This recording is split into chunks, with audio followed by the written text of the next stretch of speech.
Today's video is going to be a little bit different than what many of you are probably used to. 6 months ago now, I made this video on screen right here. Ironically, that video is probably going to be referenced at some point during this one. We'll get to that later. But that video is pretty negative. This video is also going to be pretty negative. We're reading dumb comments, this time about the update and what it brings to the community as a whole. The topics or comments I'm going to cover in this video are ones that I see the most often, and we are going to not really address particular comments, though I will show up particular examples, but we're going to more so paraphrase the point that these comments are trying to make and kind of provide a counter argument and show in why many ways some things that are being said are probably overall negative for the game. And what we're going to start off with first is addressing the MiG-29 and the F-14 in terms of power creep. Now, if you guys don't know, the MiG-29 being introduced to this update has gotten a lot of backlash in regards to the kind of missiles that it's going to enter the game with. The R-27Ts, and on the dev server it had R-73s. The R-73s are not coming on the live server, but we did get to play around with them.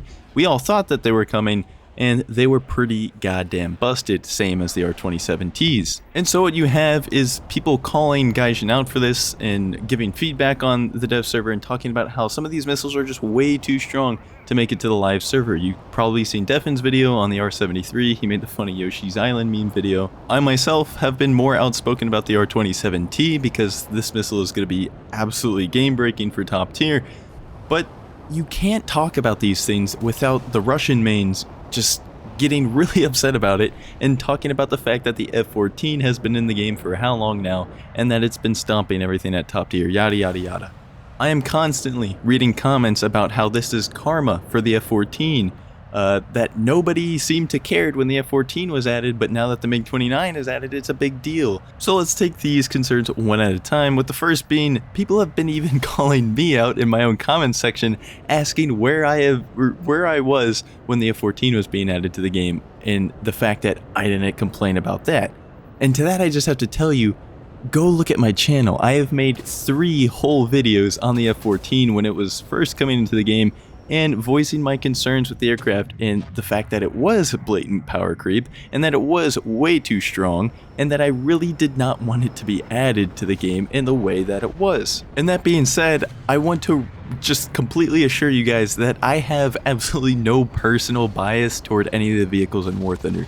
I like Russian planes just as much as American planes. I like the German planes. I like the Japanese planes. Yes, I'm an American, but it's just War Thunder, man. This is not about nationalist pride.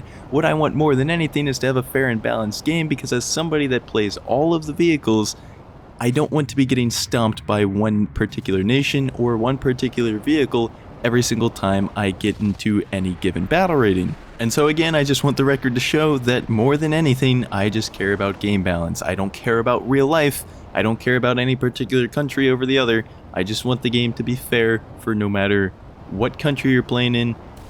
And it's not going to be just complete meta this, meta that. Everyone has to play the F-14 in order to have fun at top tier. That's not what I want. That being said, let's address the people that are just referencing the fact that the F-14 even exists, and somehow the F-14 being power creep is going to somehow justify the Russians, quote-unquote, getting their turn for being the power creep plane of the patch. And this kind of thinking just boggles my mind, and this is coming from people that are very evidently just one nation players, like Russia mains, for example. They only play Russia. Their Russian planes are finally going to be stronger than everyone else's. So strong, in fact, that you see me in this clip here at 0% throttle for how long, trying to flare this R-27T, and I just can't. This is, by the way, this is the nerfed 27T. You see me at 0% throttle, dumping all of my flares, maneuvering, and it just doesn't matter. The 27T, if there's a hot plane like the MiG-29 or the F-14, it's going to hit the target no matter what. Now, the nerfed version of the 27, sure, you can flare it in a head-on depending on what you're in, but the F-14 and the MiG-29 is not one of those vehicles. Anyways, back to the original point, just because one nation has had a blatantly overpowered vehicle for a given amount of time doesn't mean that the next nation is now justified to also have one. What was before the F-14? The MLD. The MLD also just kind of ran top tier for how long before the F-14 was added? It just goes back and forth, man. If you go back far enough, you will find a time where your favorite country was dominating the meta. Maybe not so much a minor nation, but it is what it is. I want you all to get away from this kind of thinking. I want you to stop thinking about your favorite nation and your favorite tech tree being the ones on top and think about it more as the entire picture scheme of balancing, and I think that way you could make a much more productive argument for balancing the game and overall having better game health. Sticking with the topic of the F-14, there are a lot of, again, probably Russian mains that are very upset that the R-73 is not going to be coming to the live game, and you see comments of people talking about how, well, why does the US get the Phoenix, the first Fox 3 missile in the game? Isn't that kind of overpowered too? And that's honestly laughable, because if you guys have played top tier for any longer than 10 minutes, you would know that the Phoenix is probably the worst missile at top tier. Pretty much the only radar missile left in the game that after the missile changes you can still reliably dodge just by simply outpulling it. Never mind even that the fact that they work completely different and are going to be used in completely different ways.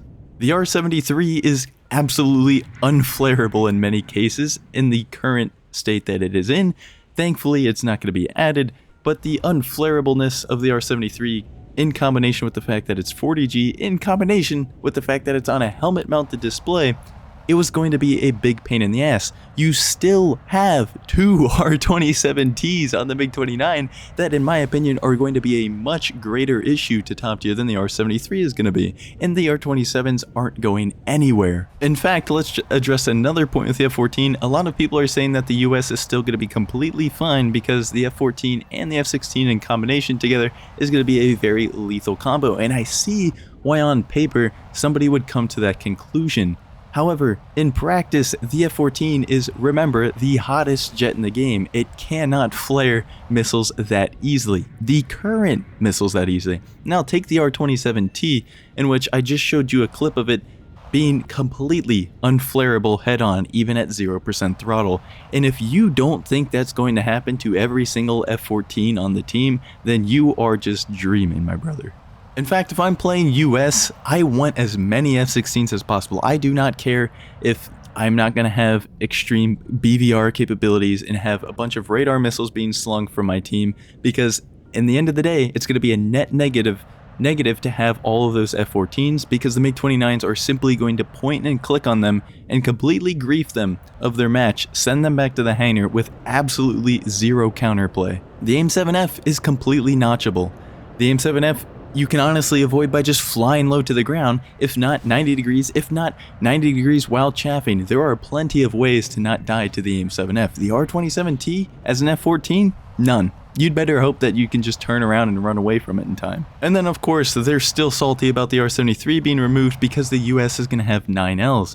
And while this is somewhat of a valid concern, you still have two 27Ts on top of 4 R-60Ms, which are still very, very good missiles, if not quite as good as the AIM-9L is. That being said, the AIM-9L on the dev server has gotten a pretty considerable nerf. It is not nearly as flare resistant as it is on the live server. I'm not sure if this is going to carry over into the live server of the update, but if it does, let me tell you, me personally, I would much rather have the R60Ms than the 9Ls, because the big thing about the 9Ls is how flare resistant they are.